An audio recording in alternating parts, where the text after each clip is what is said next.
Ok, donc on va continuer notre exploration de la virologie fondamentale et on va passer sur 3 CM sur le cycle de réplication virale. Et aujourd'hui, on va se concentrer sur les premières étapes, l'attachement et l'entrée.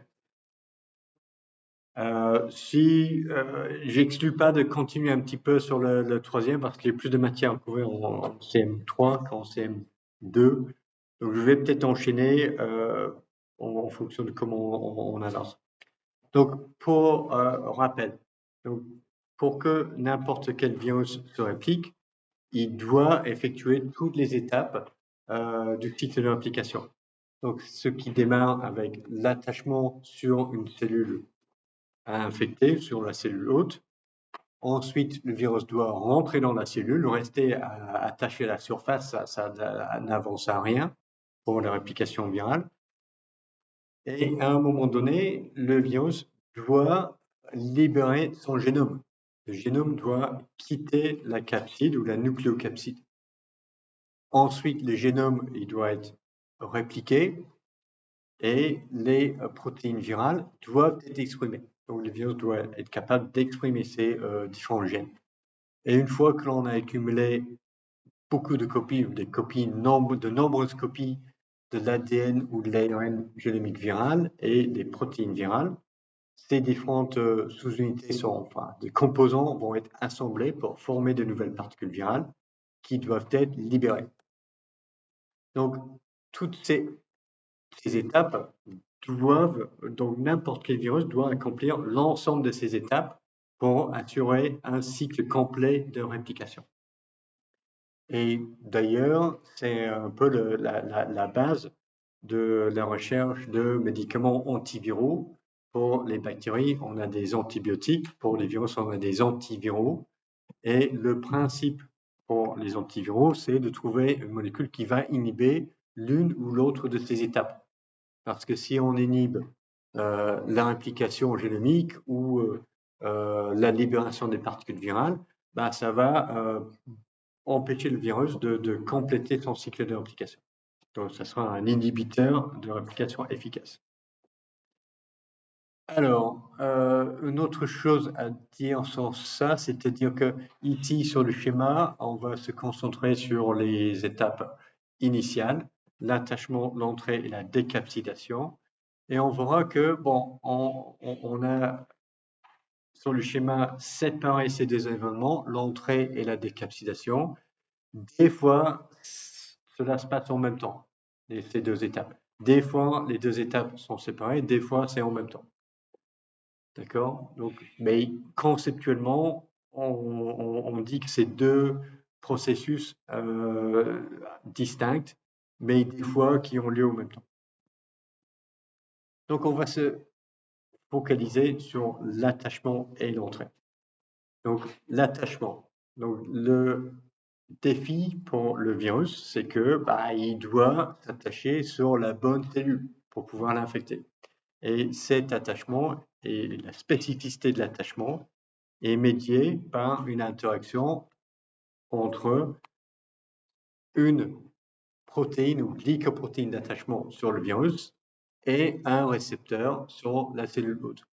Et ces interactions sont généralement de faible affinité, mais parce qu'on a plusieurs récepteurs sur la cellule hôte et plusieurs copies du protéine ou de la protéine ou de la glycoprotéine d'attachement sur la même particule virale, l'interaction peut avoir une forte avidité parce qu'on a de multiples interactions sur la même particule. C'est pas juste un seul site de fixation.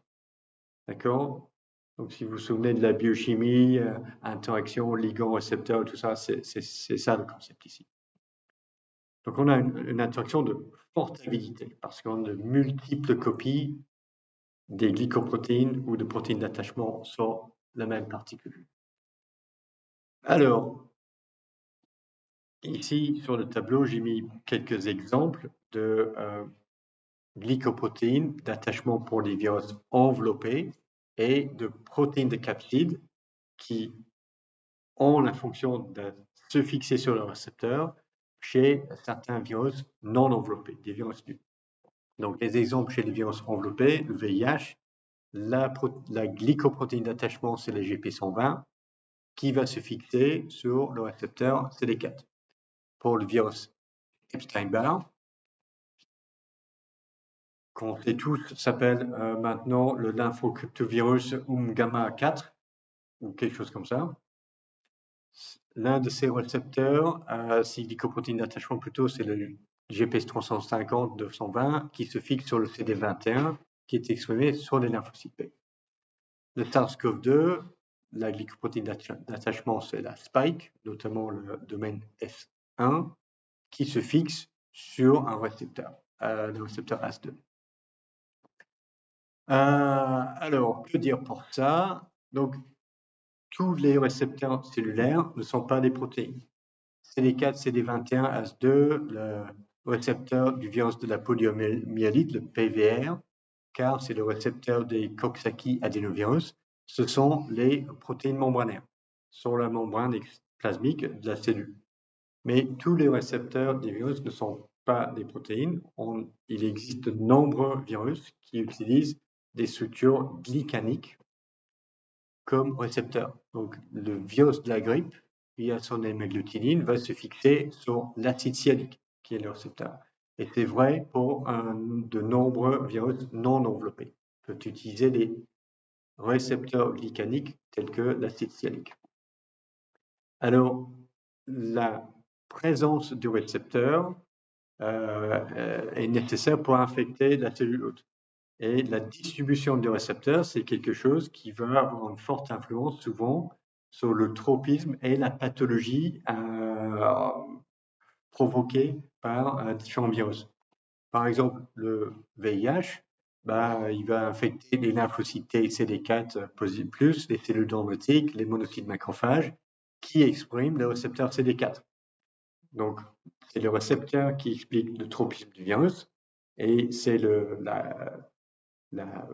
l'infection des lymphocytes T et CD4 qui explique la pathologie, l'immunodéficience, parce que petit à petit, le virus va détruire tous les lymphocytes T auxiliaires dans votre corps et comme ça, vous n'avez plus de virus de réponse immunitaire adaptative qui fonctionne. Donc, c'est ça qui va entraîner le sida. C'est pareil pour le virus Epstein-Barr, qui va utiliser un récepteur présent sur les lymphocytes B et donc qui va infecter et rester latent chez les lymphocytes B. Pareil pour le virus de la poliomyélite. Le virus de la poliomyélite, ça fait partie du genre des entérovirus. Donc, son récepteur est exprimé sur les entérocytes, cellules épithéliales de l'intestin. Mais malheureusement pour vous, pour nous plutôt, malheureusement pour nous, l'espèce humaine, ce récepteur est également exprimé sur les neurones. Et c'est ça qui explique le neurotropisme de ce virus et sa capacité d'induire les paralysies qui caractérisent la poliomyélite. D'accord? Donc, si le virus avait utilisé un autre récepteur, il ne serait peut-être pas capable d'infecter les neurones et de provoquer les paralysies et la mort de certains enfants infectés. Alors, ici, j'ai laissé deux cases vides pour le tropisme et ce sont des cas où le tropisme du virus n'est pas ou directement lié à l'expression du récepteur. Donc, pour le virus de la grippe, les glycanes incorporant l'acide sialique que le virus utilise comme récepteur sont largement distribués, mais globalement, leur application reste restreinte aux voies respiratoires. Mais ça, ce n'est pas lié à la distribution du récepteur. On verra pourquoi un peu plus tard. Pareil pour les adénovirus, ce n'est pas uniquement la distribution du récepteur qui explique quels tissus, quelles cellules vont répliquer le virus. Une question que j'ai eue dans le groupe tout à l'heure, c'est que j'avais mis acide sialique 2 fois ici, et là j'ai dit qu'il n'y a pas qu'il y a une distribution large des récepteurs, et là je dis que c'est restreint à l'épithélium rénal, et sur ça, j'avais embarqué sur une longue explication de différents récepteurs, mais le truc, la raison pour laquelle on n'a pas tellement de tropisme lié à l'acide sialique ici, et là, il y en a, c'est que si vous vous souvenez, en biochimie, la structure des glycanes, oui. En tout cas, moi, je me souviens quand j'apprenais de la biochimie, la structure des protéines, ça, c'était OK pour moi. C'est un truc linéaire. On a des trucs N-terminal, C-terminal, c'est simple. Les glycanes, j'ai le souvenir que c'était toujours horrible et compliqué. Parce qu'on peut les attacher à différents endroits sur le sucre, on peut avoir des embranchements et tout ça. Donc, l'acide sialique, c'est une sorte de simplification ici. Parce que le virus de la grippe et mon exemple, le polyomavirus BK, vont tous les deux utiliser des glycanes incorporant de l'acide sialique, mais la nature spécifique de la glycane qui est utilisée comme récepteur est différente. D'accord? Et pour ce virus, il va répliquer spécifiquement dans le rein parce que la glycane spécifiquement que le virus utilise spécifiquement comme récepteur incorpore l'acide sialique, mais la même structure n'est pas utilisée par le virus de la grippe. Okay, donc il y a des différences un peu plus subtiles que j'ai mis dans le tableau, que ceux que j'ai mis dans le tableau. Alors, donc, une des démarches, si on commence à étudier les récepteurs des virus, c'est de se poser la question, bon, bah, comment je fais si j'ai un nouveau virus, je vois qu'il est capable d'infecter tel type cellulaire. Et je vous pose la question, mais quel est son récepteur? Donc, quelle est la nature de son récepteur? Peut-être la première chose à faire, ce serait d'employer une approche biochimique et de traiter des cellules susceptibles à l'infection par des protéases ou des glycosidases. Donc, les protéases vont dégrader toutes les protéines à la surface de la cellule. Les glycosidases, bon, je choisis différents types de glycosidases, peuvent enlever différents types de glycanes à la surface de la cellule. Donc, j'enlève soit des protéines, soit des glycanes, et ensuite, je vais voir si mon virus peut toujours s'attacher, oui ou non. D'accord? Donc, ça, c'est une approche. Et un exemple, bon, on fait un peu de ça dans le laboratoire avec mon virus fétiche, qui est le polyomavirus BK, n'est-ce pas? Et ce virus, normalement, comme j'avais dit, utilise l'acide sialique comme, ou les glycanes incorporant l'acide sialique comme le récepteur. Donc l'enzyme qui enlève l'acide sialique s'appelle la neuraminidase parce que l'acide 2-acétylnuraminique, c'est une autre façon de dire acide sialique. Donc la neuraminidase va les enlever. Et pour la souche sauvage de mon virus, je vois que là, j'infecte des cellules sans neuraminidase, j'ai des cellules infectées en vert. Si je traite des cellules avec la neuraminidase, j'ai beaucoup moins de cellules infectées. Et si je regarde l'attachement de la particule virale sur ces cellules, donc ça c'est mon signal, plus que j'ai de ces particules attachées à la surface de la cellule, plus que j'aurai de signal fluorescent ici. Là, j'ai beaucoup de ces particules qui se fixent sur la cellule. Si je traite avec les neuraminidase, bah, j'empêche pratiquement plus de 90% de l'attachement. Donc ça, c'est l'attachement ici et l'entrée infectieuse empêchée, inhibée par un traitement par la neuraminidase. Donc là, je confirme que mon récepteur comprend l'acide sialique. Mais dans le labo, on a aussi caractérisé un variant qui est répliqué chez un patient. Si on fait la même chose, je traite avec les neuraminidase, bah, je n'ai pas d'inhibition de l'infection et je n'ai pas d'inhibition non plus de l'attachement. Conclusion, en fait, ce variant du virus utilise un autre type de récepteur. Donc, on a publié ça il y a 2 ans et puis on est très content parce qu'on a identifié le nouveau récepteur utilisé par ce variant. Donc, ça, c'est un exemple de l'approche un peu biochimique. D'accord? On peut traiter des cellules avec des enzymes qui enlèvent soit des protéines, soit des glycanes et on peut chercher, ça nous donne quelques indications. Alors, donc ça, c'est l'approche biochimique. l'autre chose que l'on peut faire, c'est l'approche biologie moléculaire. Et cette fois-ci, l'approche biologie moléculaire, l'objectif, c'est d'identifier quel est le gène qui code pour mon récepteur. D'accord? Donc, on veut identifier les gènes de la cellule hôte qui permettent le virus de l'infecter. Et on a deux types d'approches. On prend une cellule qui ne peut pas être infectée et on essaye de lui rajouter quelque chose qui permet au virus de l'infecter. Et si ça marche, on peut dire que ce que j'ai rajouté code pour le récepteur, peut-être. Donc pour cela, il faut d'abord que la cellule soit permissive, mais non susceptible à l'infection. Et ces termes-là sont des termes techniques et très spécifiques.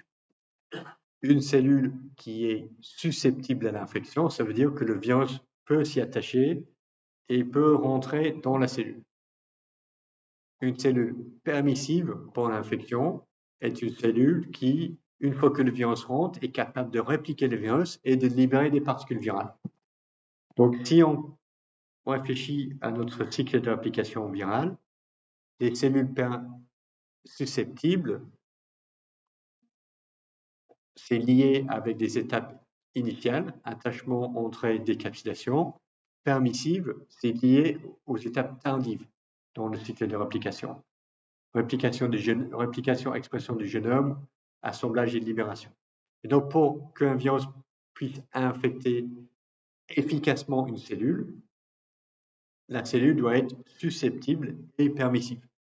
D'accord? Donc, si une cellule est susceptible mais pas permissive, le virus peut rentrer mais ne peut pas se répliquer.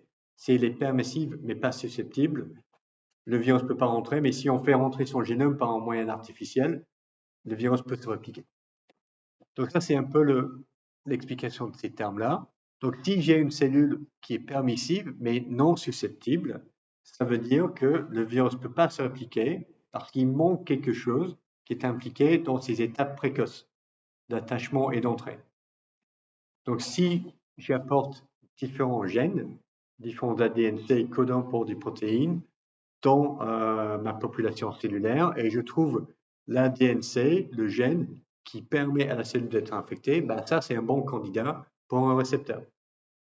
Donc il y a pas mal de récepteurs qui ont été identifiés comme ça. Par exemple, le récepteur du virus de la poliomyélite, la PVR, c'était probablement le premier récepteur d'un virus qui était identifié par cette approche de biologie moléculaire.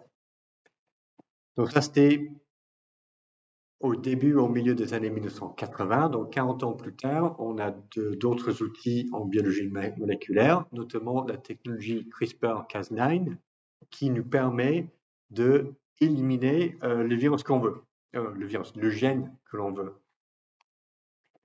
Et donc, je peux éliminer tous les différents gènes dans le génome de ma cellule hôte. Et ce que je veux, c'est que je veux que ma cellule devienne impossible à infecter. D'accord? Et donc, si j'identifie le gène qui permet à ma cellule de résister à l'infection, ce gène-là, c'est peut-être le gène qui code pour le récepteur. Donc ça, c'est une autre type d'approche pour identifier les récepteurs des virus. Donc ça marche très très bien lorsque le virus est cytopathogène et tue les cellules infectées. Donc si je fais une banque de cellules qui sont chaque cellule KO pour un gène différent, j'infecte avec le virus. Tout ce qu'il faut faire après, c'est que je prends des cellules qui ont survécu et je regarde quel gène il manque dans ces cellules-là, qui ont été enlevées par mon CRISPR-Cas9. Donc ça, c'est un peu pas mal de récepteurs et co-récepteurs sont identifiés de cette façon. Ok, donc comment on sait quel gène et tout ça. Donc pour les mécanismes, je vais présenter d'abord l'attachement et l'entrée chez les virus enveloppés et ensuite chez les virus non enveloppés. Et je vais peut-être juste présenter un exemple classique d'un virus enveloppé et puis on va essayer de généraliser et ensuite pareil pour les virus non enveloppés. Alors le virus ou l'exemple classique, c'est l'attachement et l'entrée du virus de la grippe. qui fait partie de la famille des orthomyxoviridae. Donc, chez les orthomyxoviridae, on a des virus de la grippe de type A, de type B et de type C, et les togotovirus. Donc, les togotovirus, on n'en parle pas tellement. Ce sont des virus transmis par des tiques. Ils n'ont pas de transmission respiratoire, donc ils ne sont pas des virus qui provoquent des vagues d'infection. Donc, des infections chez l'humain, même chez l'animal, sont relativement rares. Pour les virus de la grippe A, B et C, le virus de la grippe de type C est le plus anodin, donc il provoque des symptômes les moins sévères, donc des infections asymptomatiques ou un peu de symptômes. Donc on ne se soucie pas tellement, c'est plutôt les virus de la grippe A et B qui provoquent le plus de problèmes, qui sont un peu plus pathogènes. Donc le vaccin contre la grippe saisonnière est composé de 2 souches de grippe A et 2 souches de grippe B, pas de souches de grippe de type C. L'autre chose qui est particulière chez les virus de grippe A et B, c'est qu'ils peuvent infecter les mammifères et les oiseaux, et de temps en temps on a la transmission entre les deux. Ce n'est pas le cas pour le virus de la grippe de type C, qui est, je ne me souviens pas très très bien, il faut que je lise mes notes là. Oui, le virus de la grippe de type C infecte, c'est spécifiquement humain comme infection. Donc on n'a pas la notion de transmission du virus entre des espèces qui peut provoquer de nouvelles pandémies. Donc le virus de la grippe de type C, beaucoup moins problématique. Donc la plupart des recherches sont dirigées sur les virus de la grippe de type A et B. Donc ça, c'est sa structure en microscopie électronique à coloration négative. Et de façon générale, on va dire, on peut caractériser la structure de la particule virale comme un virus, étant un virus enveloppé avec une nucléocapside hélicoïdale. On ne voit pas tellement ici, mais si on regarde bien par d'autres techniques, on peut voir que chaque particule virale enveloppée comprend 8 nucléocapsides. Chaque nucléocapside est une association de la protéine NP, la nucléoprotéine, et de l'ARN viral. Donc on a 8 molécules d'ARN différentes dans chaque particule virale, donc avec des tailles différentes. Si on fait la somme de tout ça, le génome complet fait 13 kilobases de longueur. Et en gros, chaque segment génomique va coder pour une protéine virale, globalement. Alors, pour l'attachement et l'entrée, ce sont les glycoprotéines d'enveloppe qui sont essentielles. C'est ça leur fonction. Donc là, on les aperçoit en microscopie électronique. Elles couvrent la totalité de la surface externe de la particule virale. Et les 2 glycoprotéines d'enveloppe majeures sont l'hémagglutinine et la neuraminidase. L'hémagglutinine, ouais, peut-être je vais vous expliquer pourquoi elle s'appelle comme ça. Alors, l'hémagglutinine, c'est la glycoprotéine virale qui est la glycoprotéine d'attachement et d'entrée. Na, c'est la neuraminidase, c'est plutôt pour libérer des particules virales, parce qu'il va cliver les acides sialiques sur les cellules infectées et permettre la libération. Mais l'hémagglutinine, c'est la glycoprotéine d'attachement et d'entrée. Donc, le récepteur d'attachement, ce sont des glycanes avec une acide sialique. Et c'est pour ça que cette protéine a la capacité de hémagglutination. Est-ce que ça vous dit quelque chose, ça, l'hémagglutination? Qu'est-ce que ça peut être?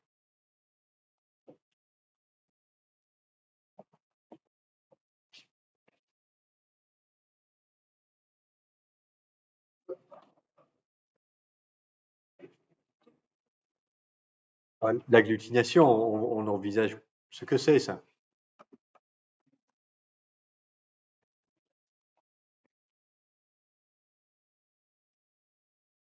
Je sens que je vais être obligé de faire un super magnifique schéma.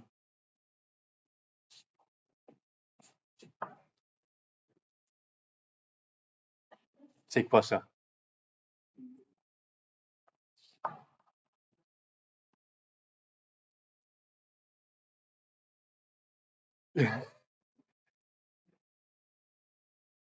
est en lien avec ce qu'on cherche. Une hématie, oui.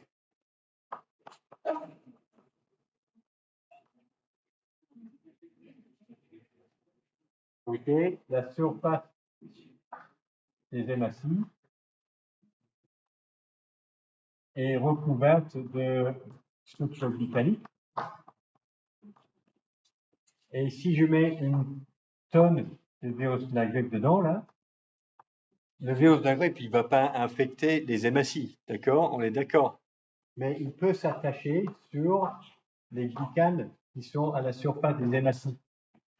Et ça va agglutiner les hématies et ça va former un amas. D'accord?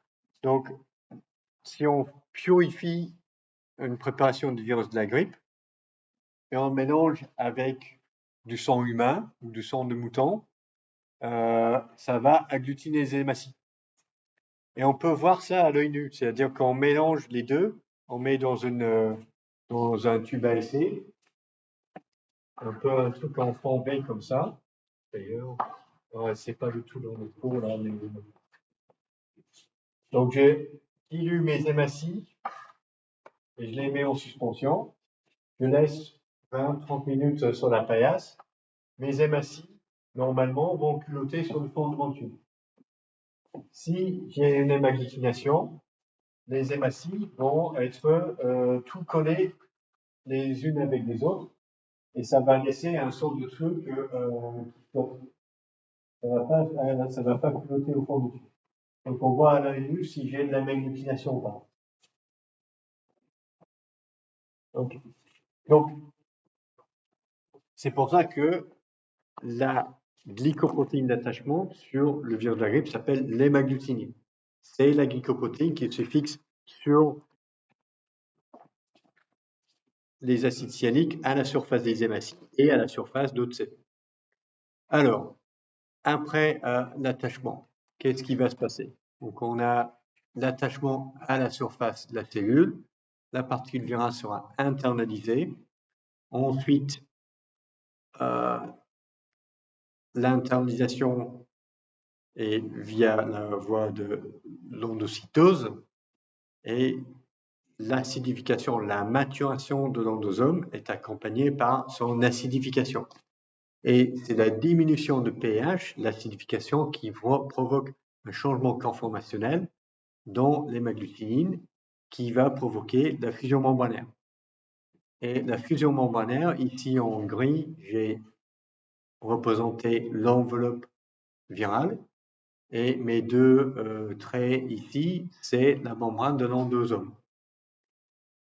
Après, donc avant la fusion, ces deux membranes sont collées l'une à l'autre, mais qui restent séparées. Après la fusion membranaire, j'ai une sorte de continuité entre la membrane de l'endosome et l'enveloppe virale. Et c'est ça qui ouvre un pore, et vu que j'ai un pore, toutes les ribonucléoprotéines qui sont initialement à l'intérieur de la particule virale peuvent sortir et se retrouvent dans le cytoplasme de la cellule infectée. Donc ici, c'est à ce moment-là que l'on a la décapsulation, mais l'entrée, c'est via l'endocytose. Donc ici, dans ce cas-là, on a une séparation entre les deux étapes. On a attachement, internalisation, et puis en dernier lieu, la décapsulation. D'accord, on a une séparation. Alors, on va regarder de plus près comment cela fonctionne sur le plan moléculaire. Donc, la structure de l'hémagglutinine est représentée ici. Donc, la forme active de l'hémagglutinine, c'est un trimère. Mais ici, on représente un monomère. Donc, une des trois copies qui forment le trimère. Donc, on a deux domaines. Un domaine HA1, qui est une tête globulaire, et le domaine donc largement formé de feuillets bêta, les flèches là, avec quelques zones de hélice alpha. Mais le domaine HA2, qui est le domaine de fusion, est constitué uniquement de hélice alpha, ou très majoritairement d'hélice alpha, avec une forme de tige allongée. Donc, ça, c'est le domaine N-terminal de la protéine. Ça, ici, c'est le domaine C-terminal qui se termine par un domaine transmembranaire ici. Donc, si on part de N-terminal à C-terminal, c'est comme ça. Alors, la fixation de récepteurs des acides sialiques, c'est une fonction du domaine HA1. Donc, ici, sur la tête globulaire, il y a une poche où peut se nicher l'acide sialique.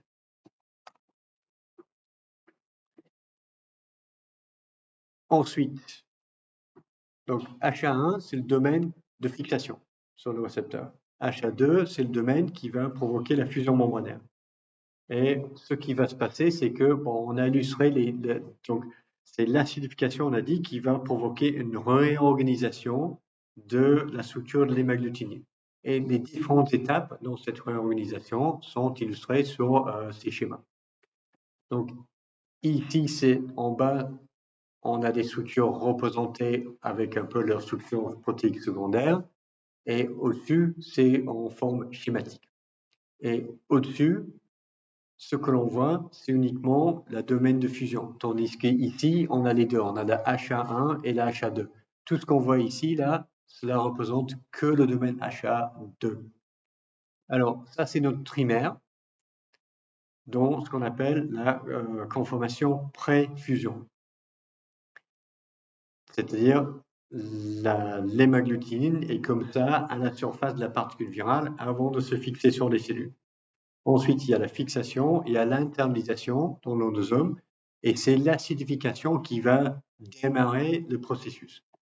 Donc, on va avoir les domaines HA1 qui se barrent, qui se détachent, et c'est ça qui va permettre de déployer des domaines de domaine HA2 qui vont tout d'un coup s'allonger. Donc, on peut, en tout cas, moi j'envisage ça comme les domaines de fusion HA2, c'est comme un ressort qui est compacté, et lorsqu'on a l'acidification de l'endosome, ça relâche la pression et le ressort, il peut s'allonger.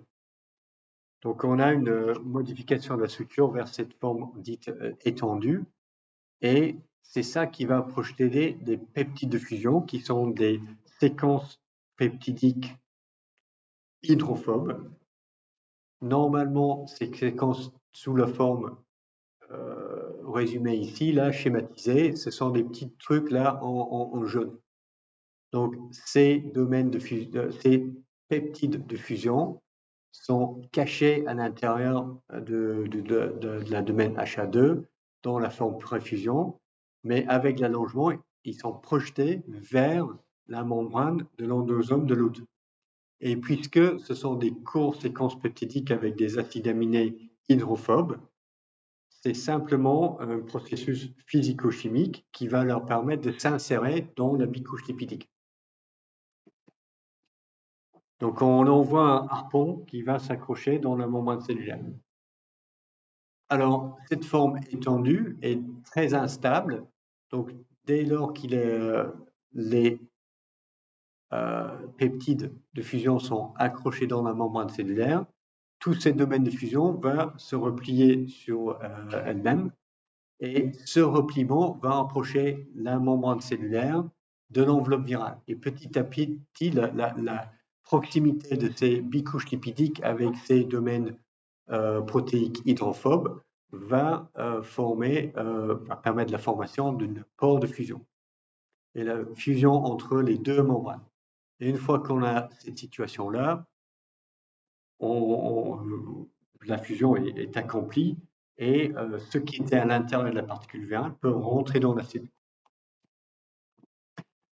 Alors, la structure globale de l'hémagglutinine et la distinction entre les domaines d'attachement sur le récepteur et les domaines de fusion, c'est quelque chose que l'on retrouve chez de nombreuses glycoprotéines de fusion. Donc, par exemple, pour le VIH, la glycoprotéine enveloppe est découpée en deux protéines, les GP120 et le GP41. Donc, le GP120 ici en vert et le GP41 en orange. Pour les coronavirus, c'est la même chose. La glycoprotéine de spike est divisée en deux domaines séparés, les domaines S1 et S2. S1, pareil, c'est le domaine de fixation sur le récepteur. S2, c'est le domaine de fusion. Donc, dans ces exemples, hémagglutinine, glycoprotéine d'enveloppe et de spike, en gros, c'est le même complexe, c'est le même trimère qui a les deux domaines. Mais ce n'est pas toujours le cas. Donc, pour le virus de la grippe, non, virus de la rougeole, excuse-moi, par exemple, ou le virus, virus de la rougeole, c'est peut-être le meilleur exemple. On a ces deux protéines, ces deux fonctions dispersées ou séparées dans deux protéines. Donc, on a des trimères de protéines de fusion qui sont séparées des, je pense que ce sont également des trimères de hémagglutinine. Et à nouveau, l'hémagglutinine, c'est la glycoprotéine d'attachement qui se fixe sur les glycanes à la surface des hématies ou la surface des cellules à infecter. Donc des fois, on a les fonctions de attachement et fusion qui sont portées par deux protéines distinctes. Alors, si vous vous souvenez, la dernière fois, j'avais parlé de trois types ou de classes de domaines de fusion. Les domaines de fusion de classe 1, de classe 2 ou type 1, type 2 et type 3. Alors, le virus de la grippe, VIH, les coronavirus, ce sont des exemples de glycoprotéines virales avec des domaines de fusion de type 1 qui sont composés de hélice alpha et la forme active de la protéine est un trimère. Et ces hélices alpha sont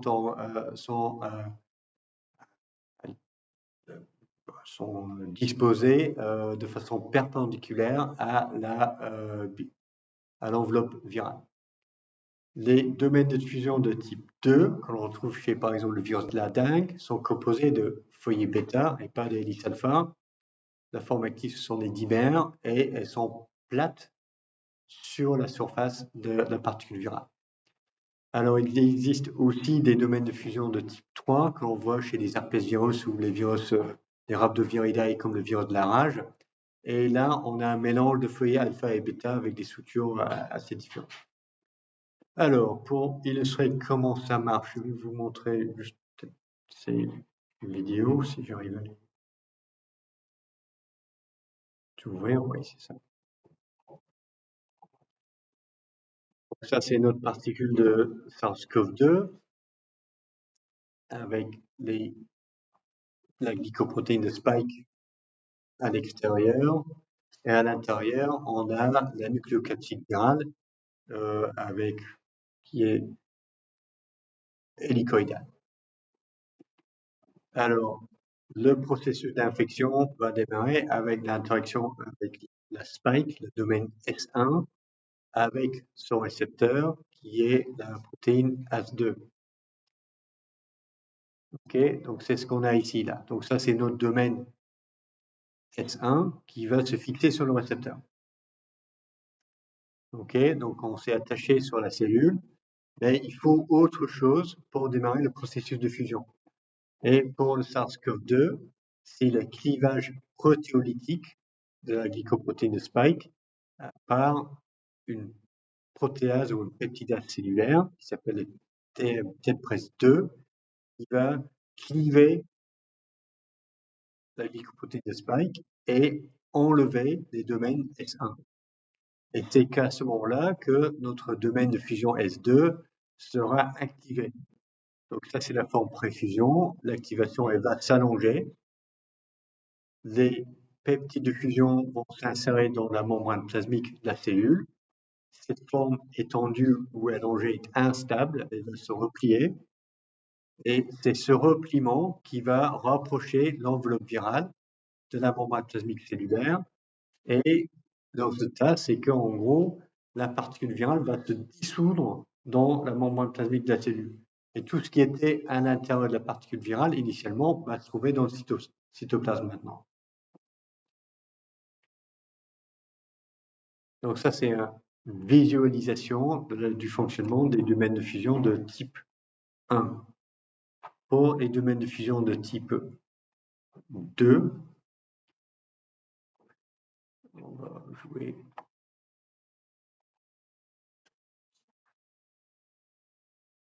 Celui-ci, qui est une ancienne vidéo, mais toujours.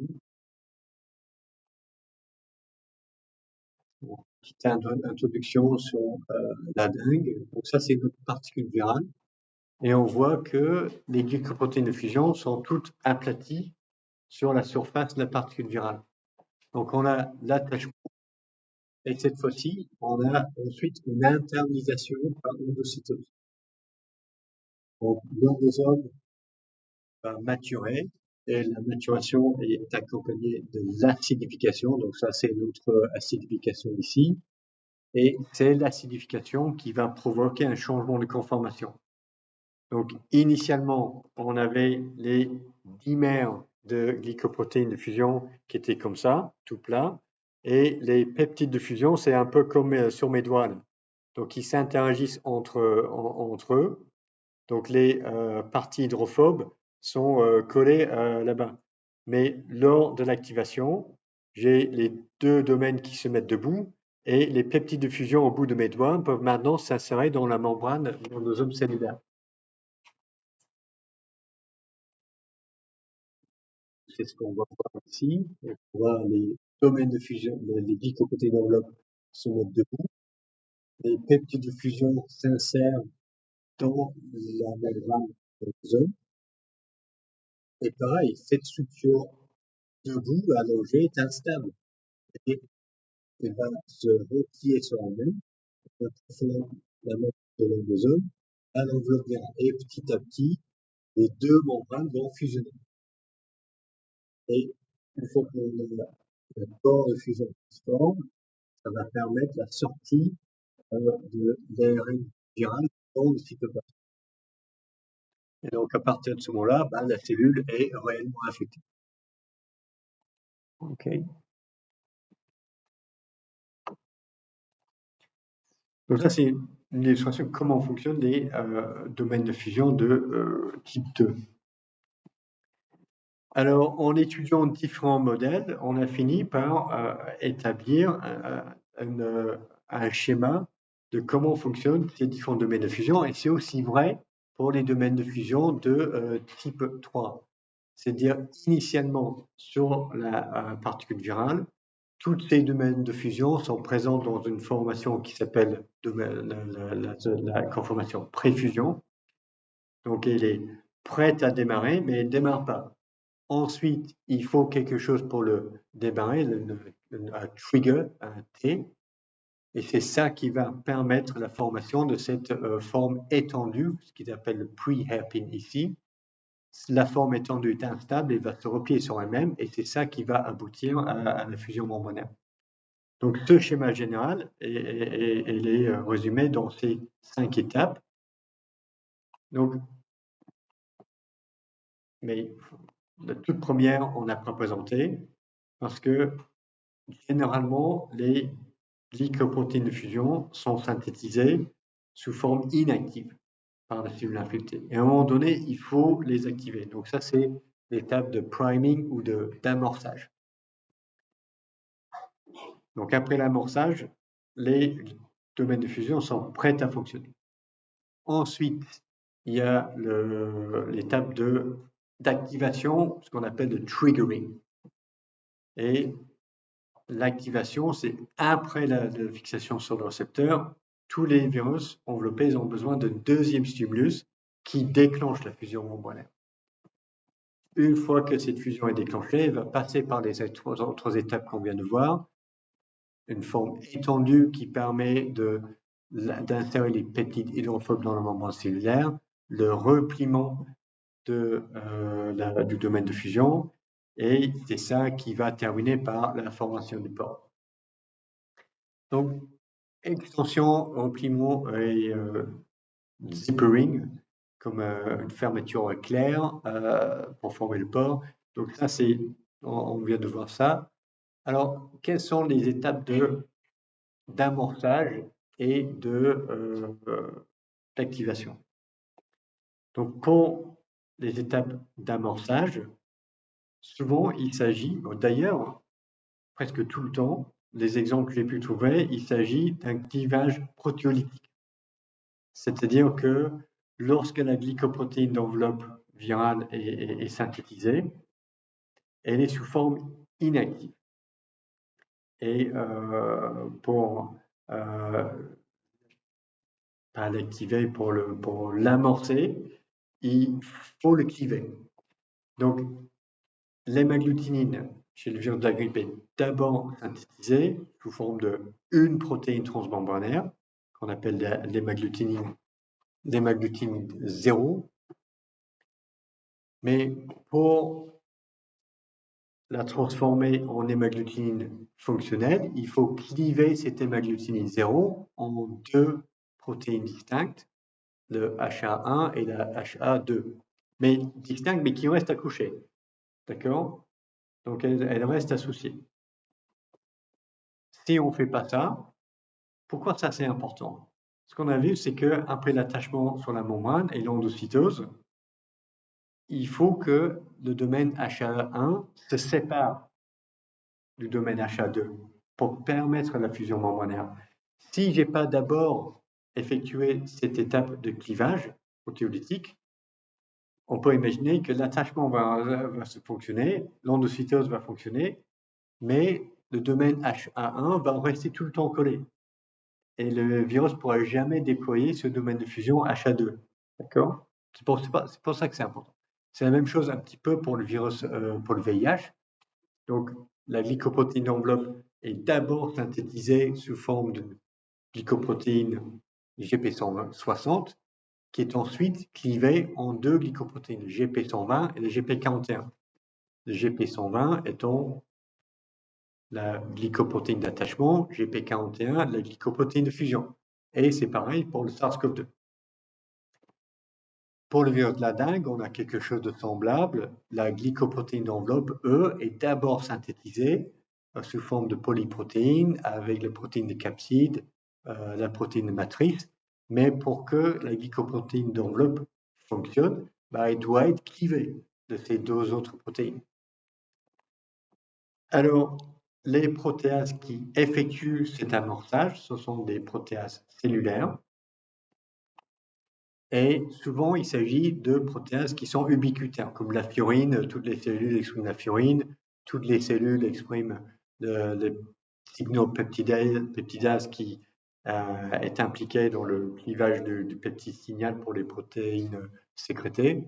Donc, toutes les cellules infectées peuvent amorcer ces différentes glycoprotéines de fusion. Ce n'est pas le cas pour le virus de la grippe.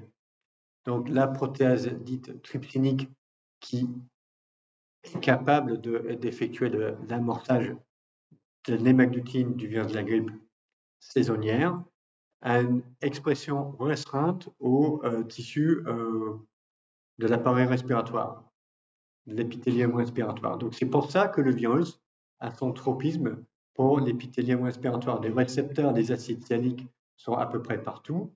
L'étape d'endocytose qui permet le déclenchement de la fusion membranaire, ça se trouve partout. Mais en fait, c'est la protéase qui effectue l'amorçage de l'hémagglutinine qui n'est pas partout dans le corps. Et c'est ça qui limite les zones de réplication active du virus à l'épithélium respiratoire. Alors, pour le déclenchement, le triggering de la fusion membranaire, quels sont les stimulus? Pour le virus de la grippe et le virus de la dengue, il s'agit de la diminution de pH, c'est l'acidification. Pour les coronavirus, c'est un clivage protéolytique. Donc, on a vu pour le SARS-CoV-2, c'était un clivage médié par la protéase à la surface de la cellule TMPRSS2, souvent appelé TMPRSS2. Mais pour les coronavirus saisonniers, leur voie d'entrée est principalement par endocytose et ensuite le déclenchement de la fusion, c'est par un clivage protéolytique par les cathepsines après l'endocytose. Troisième mécanisme de déclenchement, de triggering, c'est l'interaction avec un corécepteur. Donc ça, c'est par exemple ce qui est utilisé par le VIH. Donc l'attachement sur le récepteur, c'est le CD4. Mais pour déclencher une entrée infectieuse, le GP120 doit ensuite interagir avec son corécepteur, qui sont les récepteurs de chimiokines CCR5 ou CXCR4. Donc ça, c'est le cas des trois mécanismes. Et il y a des virus pour lesquels il faut combiner l'un ou plusieurs de ces mécanismes. Donc on peut avoir, par exemple, le virus Ebola Zaïre, il y a l'attachement, ensuite l'entrée par endocytose. Il doit avoir une acidification, un clivage protéolytique, et ensuite la glycoprotéine clivée peut interagir avec son corécepteur, qui est nécessaire pour la fusion membranaire. Donc on a ces trois différents types de signaux qui déclenchent la fusion membranaire, ou éventuellement des combinaisons de différents signaux. Alors, une autre capacité des zones de domaines de fusion des glycoprotéines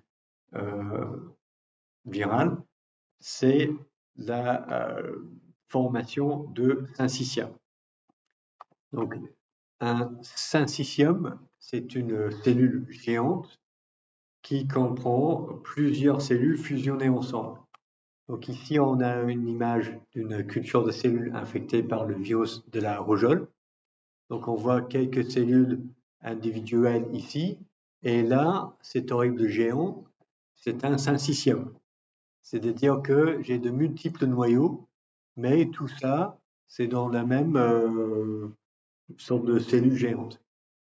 Et ce qui s'est passé, c'est que j'ai eu une cellule infectée ici, qui a exprimé ses glycoprotéines de fusion sur sa membrane plasmique. La cellule infectée a collé sur une cellule non infectée et les membranes plasmiques des deux ont fusionné ensemble. Et ce processus s'est répété à plusieurs fois. Donc, pour le SARS-CoV-2, on a vu qu'il était également capable de provoquer la formation de syncytia avec des souches différentes qui avaient une capacité relativement faible ou alors accrue. Et ici, c'est une approche moléculaire astucieuse qui permet de générer de la fluorescence verte dans les cellules chez les cellules qui ont fusionné. Alors, donc, la formation de syncytia est possible lorsque les glycoprotéines de fusion virale sont exprimées à la surface de la cellule infectée et si l'événement, le déclenchement de la fusion membranaire se fait à pH neutre. Donc, si on a besoin de l'acidification, ça ne marchera pas. D'accord? Le virus de la grippe, ça ne va pas être un virus capable de former des syncytiens. Le virus de la rougeole, oui. SARS-CoV-2, oui. Parce que la fusion membranaire peut avoir lieu à la membrane plasmique. Et donc, c'est un mécanisme pour les virus importants de transmission d'une cellule à l'autre, locale, transmission locale par la formation de syncytiens. Alors, le fun fact ici, c'est que il existe une protéine humaine qui est la syncytine 1 qui provoque la formation de syncytia dans un contexte physiologique très particulier. Et lorsqu'on a regardé, c'est en effet une glycoprotéine enveloppe d'un rétrovirus endogène. Donc, il y a probablement des dizaines de millions d'années, un rétrovirus a réussi à s'insérer dans notre génome, dans la lignée de cellules germinales, qui a donc ensuite été transmis comme partie de notre génome. Et après, les fonctions de ces glycoprotéines virales ont été récupérées par l'organisme hôte, c'est-à-dire nous. Alors, quelle est la fonction de cette protéine? Je ne sais pas si quelqu'un en connaît. Elle est exprimée pendant la grossesse, dans le placenta, et elle est nécessaire pour provoquer la fusion des cellules de placenta avec, je pense, quelques cellules du fœtus qui vont à envahir le placenta. Donc c'est la syncytine qui est nécessaire pour former ces fusions cellulaires entre cellules voisines dans le placenta. Et à l'origine, c'est une glycoprotéine d'enveloppe virale. Ok, donc là, ça a assez duré, donc il est temps pour faire une question, juste pour voir si vous avez bien suivi. Ok, il faut que j'ouvre le cours et que je démarre la question.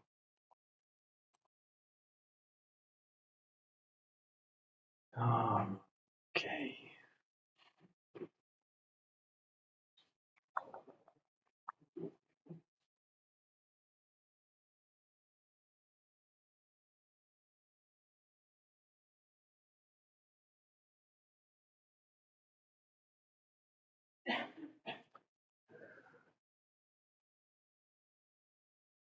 Ok, bon, bah, allez, on va démarrer l'événement. Normalement, la question est activée.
Ok, j'ai pas mal de réponses ici, là.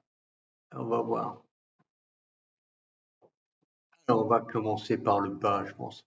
Donc, la fusion membranaire est souvent accompagnée de la décapsulation. Oui, c'est vrai. Donc, majorité des réponses correctes.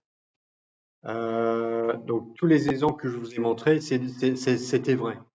Donc, la fusion membranaire, c'est ça qui a permis au génome viral de quitter la particule virale ou spécifiquement la capsule.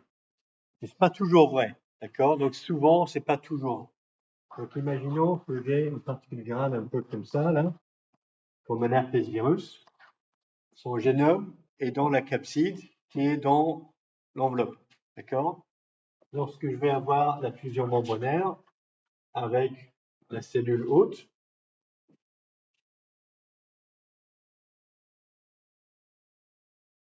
je vais avoir ça. Ce qui va entrer dans la cellule, c'est toute la capside, avec le génome encore dedans. Donc ici, j'ai fusion membranaire, mais j'ai pas la décapsulation. La décapsulation, c'est le génome viral qui quitte la capside. D'accord? Donc, souvent c'est vrai, toujours c'est pas vrai. Ça dépend de la structure de la particule virale. Les domaines de fusion sont impliqués dans la formation de ces scissions. Oui, c'est ce qu'on vient de voir. La spécificité de l'attachement est assurée par une liaison de forte affinité. Non, c'est faux. Vous avez bien répondu. Forte avidité, faible affinité. Mais ici, la première question, la fusion membranaire est déclenchée par l'interaction entre. Donc, ce qu'il fallait comprendre, peut-être, c'était est déclenché directement par l'interaction. Et dans ce cas-là, la réponse est fausse. D'accord? L'interaction avec le récepteur d'attachement est une étape nécessaire, mais c'est ça qui va initier tout le processus. Mais le déclenchement de la fusion membranaire nécessite toujours un deuxième événement. D'accord?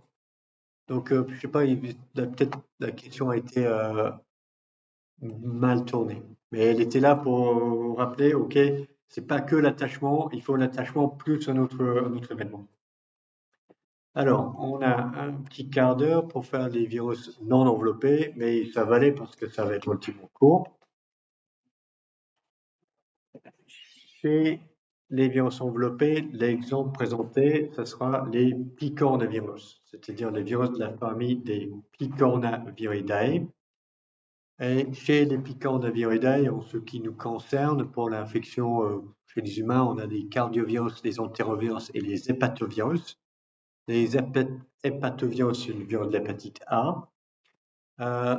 Pour les autres, le genre entérovirus comprend des douzaines de entérovirus et de rhinovirus distincts, donc qui vont infecter soit les voies respiratoires, soit les entérocytes. Parmi les entérovirus, on trouve le virus de la poliomyélite. Il est classé parmi les entérovirus. D'accord ? Alors, tous les Picornaviridae sont des virus non enveloppés avec une capside icosahèdrique de T égale 3.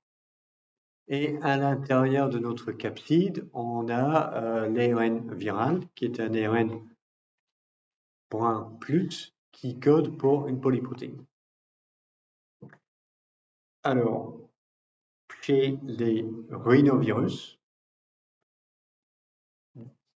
de type A ou de type B, la majeure partie se servent des récepteurs ICAM1 sur des cellules hôtes comme les récepteurs d'attachement. Et suite à l'interaction avec le récepteur ICAM1, les virus vont être internalisés. Ensuite, c'est l'interaction avec le récepteur couplée avec l'acidification de l'endosome qui vont déclencher une réorganisation des protéines des capsides. Et c'est ça qui va provoquer la formation d'une sorte de pore protéique à travers la membrane de l'endosome. Et l'ARN viral sort de ce pore et rentre dans le cytosol de la cellule. Donc là encore, on a l'attachement d'abord, l'entrée par endocytose, et puis la décapsidation qui est provoquée par la formation de ce pore à travers la membrane de l'endosome. Alors, comment cela fonctionne sur le plan moléculaire? Donc, on a deux événements qui sont nécessaires, l'interaction avec le récepteur et à nouveau l'acidification.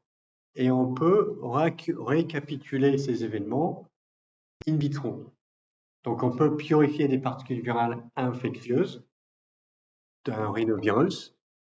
On peut les incuber avec le domaine extracellulaire du récepteur ICAM1 pour avoir l'attachement du récepteur. Et ensuite, on peut diminuer le pH de notre tampon. Donc, on essaie de récapituler in vitro ce qui se passe pendant l'infection cellulaire. Et donc, on peut regarder la structure des particules virales à différentes étapes. À pH 7, avant, après l'interaction avec le récepteur, et à pH acide.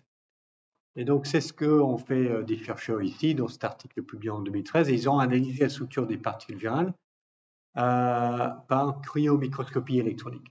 Donc, ce que l'on voit ici, donc ça, c'est l'extérieur de notre particule virale, et ici, on a pris une section comme ça, là, comme les sections, les plans que l'on voit sur le schéma, à travers notre particule virale. Et c'est ce qu'on voit ici. Donc, avec des sections à travers la particule, on voit la couche de protéines virales, dont le virus infectieux. Tout ce qu'il y a ici, là, c'est quoi ça? Ce qui est en rose à l'intérieur. Une crème framboise fourrée pour que ça soit délicieux? Non,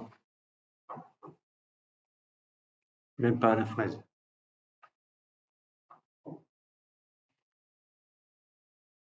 Qu'est-ce qu'on a à l'intérieur d'une capside, d'un virus? Son génome. D'accord? Donc ça, c'est l'ARN viral qui est à l'intérieur ici, mais qui est moins organisé, donc on voit pas trop bien.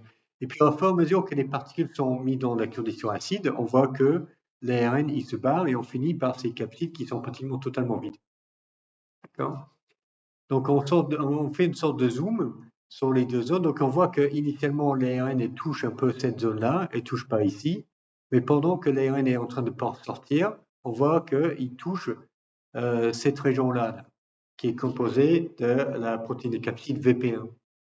Et donc, la VP1, c'est en bleu, et on fait un zoom sur cette zone-là. pH neutre, pH acide. Donc, ce que l'on voit à peu près, c'est qu'un pH neutre, la VP1 de pentamère est totalement fermée, mais à pH acide, elle est un petit peu ouverte. Et on voit que on a une densité d'électrons ici. Ça, c'est l'ARN qui est en train de passer, qui est en train de sortir. L'autre chose que l'on voit, c'est que avant, on a cette protéine jaune là, ça c'est la protéine VP4, mais après, elle n'est plus là. Elle s'est barrée aussi. Donc, le modèle que l'on a, c'est que pour l'entrée, c'est que les domaines isophobes des protéines VP1 et VP4 se réorganisent et qui vont s'insérer dans la membrane de l'endosome. Et ce sont les domaines de la protéine VP1 et VP3 qui, domaines isophobes des... Non, VP1 et VP4, domaines isophobes de VP1 et VP4, qui forment le pore à travers la membrane cellulaire qui permet à l'ARN de rentrer. Donc, on ne voit pas le pore ici parce que tout ça, c'est en solution liquide. Donc, on n'a pas les membranes à côté pour pouvoir visualiser le pore. Donc, c'est pour ça qu'on ne le voit pas. Et un autre facteur important chez les picornavirus, c'est ce truc-là qui s'appelle c'est noté pocket factor.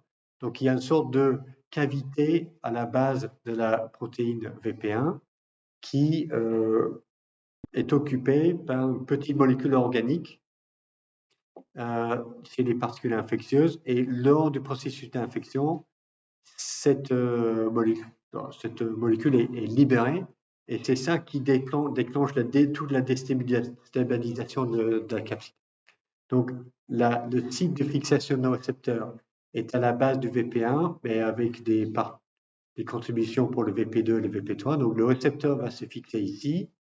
Avec l'acidification, le pocket factor il se barre, VP1 et VP4 se réorganisent et c'est ça qui forme le pore. Donc ça, c'est notre processus. Et ça marche pour notre virus, la famille des Picornaviridae, parce que sa réplication va se faire dans le cytoplasme de la cellule infectée. C'est un virus à ARN brun plus, tout se passe dans le cytoplasme. Mais il y a de nombreux virus, enveloppés et non enveloppés, qui doivent emmener leur acide nucléique jusqu'au noyau. Et c'est notamment le cas pour les adénoviridae, pareil, des virus non enveloppés, cette fois-ci avec un génome en ADN double brun. Et pour les virus en ADN double brun, la plupart se répliquent dans le noyau. Donc, le processus d'attachement et d'entrée doit acheminer l'acide nucléique viral jusque dans le noyau. Donc, ça démarre par une interaction avec le récepteur, le CAR, le récepteur des Coxsackie et des adénovirus, et ce sont les protéines de la spicule qui vont interagir avec le récepteur. Ensuite, l'entrée est déclenchée par l'interaction avec un co-récepteur qui sont des intégrines. Ces intégrines se fixent sur les pentamères à la base de la spicule. Et donc, c'est la distribution du récepteur et du co-récepteur qui déterminent le tropisme de ces virus. Parce que pour avoir une entrée infectieuse, il faut que les deux soient présentes à la surface de la cellule. Alors ensuite, on a l'endocytose. L'endosome va maturer et il va y avoir une diminution de la pH, du pH de l'endosome. Et cette diminution du pH va réorganiser la capside et libérer ce qu'on appelle la protéine TIS qui va dégrader la membrane de l'endosome ou l'endolysosome et permettre l'échappement de la particule virale. Donc la particule virale se barre, va se trouver dans le cytoplasme, le cytosol de la cellule, mais elle doit aller vers le noyau. Elle va emprunter le réseau de microtubules et c'est une autre protéine virale, cette fois-ci les protéines de la face de la capsule, les protéines de l'exone, qui vont interagir avec la dinéine. Donc la particule virale sera transportée vers le noyau comme un cargaison dans le réseau de microtubules. À proximité du noyau, la particule virale va se détacher et la dernière étape sera son association avec les ports d'entrée nucléaire. Donc ici, on a un processus d'attachement et d'entrée qui est quand même extrêmement complexe. Donc on a l'attachement, l'internalisation, échapper au lysosome, emprunter le train sur le microtubule et finalement se fixer là où il faut pour rentrer dans le noyau. Et à chaque étape, on a d'interaction avec des protéines virales et des cofacteurs cellulaires. Alors, dernier point, dernière diapositive aujourd'hui, c'est pour n'importe quel virus qui se réplique dans le noyau, il doit avoir un mécanisme spécifique pour faire entrer son génome dans le noyau. Parce que le port d'entrée nucléaire, c'est pas juste un truc passif, il contrôle les entrées et les sorties du noyau. Donc pour le virus de la grippe, les orthomyxoviridae, c'est une exception parmi les virus à ARN, car ils se répliquent dans le noyau. Une fois que les segments de nucléocapsides sont libérés après la fusion membranaire, ils vont être captés par le système d'import-export nucléaire, par les importines, parce qu'il y a des signaux de localisation nucléaire dans les protéines, dans la nucléoprotéine virale. Et donc, les nucléoprotéines virales vont être reconnues comme les importines, comme une protéine qui doit être importée dans le noyau. Donc, le virus va exploiter le système d'import-export nucléaire et se fait importer. Et les nucléocapsides sont suffisamment petits pour traverser le port d'entrée nucléaire. D'accord? Si vous visualisez, ce sont des petits bâtonnets, c'est suffisamment petit pour passer à travers le port. Donc, c'est aussi le cas pour les petits virus à ADN avec une capside icosahédrique, comme les parvovirus. Leur capside est très très petite. Et donc, c'est la capside en entier qui peut passer dans le noyau et ensuite libérer son ADN. Pour les adénovirus et les herpesvirus, la capside est trop grosse pour passer à travers le port nucléaire. Donc, ils doivent d'abord se fixer à l'extérieur du port nucléaire et ensuite, il va se passer l'une de deux choses. Donc, chez les adénovirus, les capsides se fixent sur le port nucléaire et ensuite, le dernier événement, c'est leur désagrégation par à nouveau des cofacteurs cellulaires qui vont totalement démonter la capside des adénovirus et permettre l'entrée de l'ADN par le port nucléaire. Pour les herpesvirus, c'est plus élégant. Si vous vous souvenez, la structure de la capside des herpesvirus, elle est un peu comme ça. Et sur un des sommets de l'icosèdre, on a une sorte de col.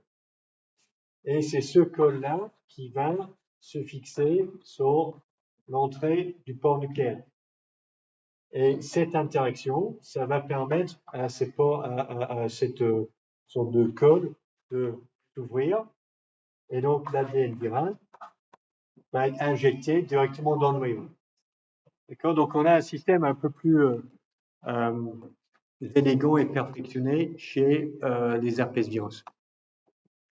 Alors, cette désagrégation des particules des adénovirus et aussi la réorganisation des capsides chez les rhinovirus me fait penser à un autre truc qui est important à retenir. C'est que on avait dit la dernière fois que on avait remarqué que les particules virales des virus enveloppés sont de façon générale plus stables que les particules des virus enveloppés. Mais les particules non enveloppées peuvent pas être 100% stables. D'accord? Parce qu'à un moment donné, pour infecter une cellule, le virus doit libérer son génome de la capside. Donc la capside doit être capable d'être désagrégée et démontée à un moment donné. Donc si on a un truc qui est méga stable, qui se désintègre jamais, bah, c'est nul pour l'infection. On va juste garder un objet qui reste là et ne pourra jamais infecter rien. Donc les particules ou les capsides des virus enveloppés et non enveloppés, on dit qu'ils sont métastables. Donc ils doivent rester stables en dehors de l'organisme, mais lorsqu'ils infectent un organisme, ils doivent être capables de se désagréger. Et déclencher la désagrégation de la capside au bon moment, c'est un truc essentiel pour les virus non enveloppés. S'ils déclenchent ce processus de réorganisation et désagrégation de la capside trop tôt, bah, ils vont être inactivés, quoi. Ok, donc ça c'est le dernier point. Donc le résumé aujourd'hui, c'est que bon, bah, l'infection démarre toujours par une interaction spécifique avec un récepteur d'attachement et d'entrée sur les cellules hôtes. Je dis toujours, une grande exception, ce sont les virus des plantes. Il n'y a pas de récepteur spécifique connu pour pratiquement tous les virus des plantes. Donc on voit sur le cours virus des plantes comment ça marche. Ensuite, pour le mécanisme d'entrée, ça dépend de la structure du virus. C'est-à-dire pour les virus enveloppés, il faut toujours déclencher la fusion membranaire à un moment donné. Il faut comprendre comment fonctionnent les différentes classes de glycoprotéines de fusion et les différentes étapes dans le processus. Amorçage, triggering, dépliement et tout ça. Pour les virus non enveloppés, on a après l'attachement sur le récepteur, soit le génome va être libéré, soit par la formation d'un portail à travers la capside. C'est ce qu'on a vu chez les rhinovirus, les Picornaviridae. C'est ce qu'on a aussi dans la structure des herpesvirus. Ou alors, la capside doit se désagréger complètement. Ça, c'est le cas chez les adénovirus. Dernier point à ne pas oublier, l'importance des récepteurs et des co-récepteurs pour le tropisme. Le virus peut infecter quel organisme, quelle espèce, quel type cellulaire, quel tissu vont être infectés, vont être touchés par l'infection. C'est souvent lié aux récepteurs et co-récepteurs. Exception, virus de la grippe. Son tropisme pour le virus de la grippe saisonnière est lié à l'amorçage de l'hémaglutine par la protéase trypsinique, qui n'est pas exprimée partout dans le corps. Ok, bon, je vais vous laisser 12h19. On est ok là. Donc on se revoit la semaine prochaine.